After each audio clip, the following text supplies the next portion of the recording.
ଗତ 27 ତାରିଖ ସନ୍ଧ୍ୟାରେ ଆମ ନବରଙ୍ଗପୁର ଜିଲ୍ଲା ମଦଲପୁର ପୁଲିସ ଦ୍ୱାରା ଇଭିନିଂ ପେଟ୍ରୋଲିଂ କରିବା ସମୟରେ ଖବର ମିଳିଥିଲା କି କିଛି ଦୁର୍ବୃତ୍ତ ସେମଲା ଜଙ୍ଗଲରେ ଲୁଚିଛନ୍ତି।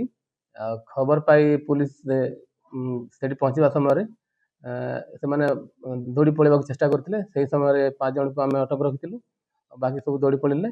ଆଉ 5 ଜଣଙ୍କୁ ଆଣିକି ଥାନାରେ ପଚରାଉଚରା ପରେ ଆମେ ଜାଣିବାକୁ ପାଇଲୁ ସେମାନେ ଏଠି ଜଣେ ବିଜନେସମ୍ୟାନଙ୍କ ଘରେ ଡକାୟତି କରିବା ପାଇଁ ଆସିଛନ୍ତି। ଆଉ ତାଙ୍କଠୁ ଆମେ ବିଭିନ୍ନ ପ୍ରକାର ଡକାୟତିରେ ବ୍ୟବହାର ହେଉଥିବା ଆଇଟମ୍ ସବୁ ସିଜର କରିଛୁ। ଗୋଟେ କାର୍ ଆଉ ଗୋଟେ ବାଇକ୍ ସିଜର କରିଛୁ।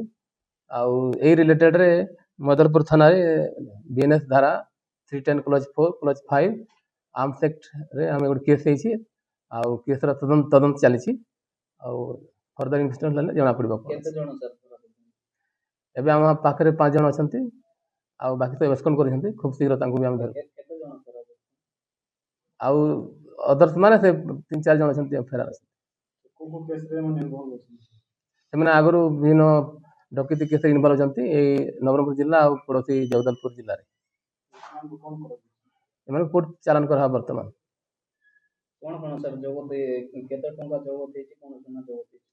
ବିଭିନ୍ନ ଆଇଟମ୍ ହେଇଛି ଆମର ଯେଉଁ ଡକାୟତିରେ ବ୍ୟବହାର ହୁଏ, ଯେମିତି ଏଇଟା ଆପଣମାନେ ଦେଖୁଛନ୍ତି ଏଠି। ଆଉ ବୋଲେରୋ ଗୋଟେ, ବାଇକ୍ ଗୋଟେ, ସେମାନେ ଆସିଥିଲେ ଏଠି ଡକାୟତି କରିବା ପାଇଁ। ନାଇଁ, ଏଇଟା ଆଟେମ୍ପ୍ଟ ପାଇଁ ଆସିଥିଲେ, ଡକାୟତି କରିବା ପାଇଁ।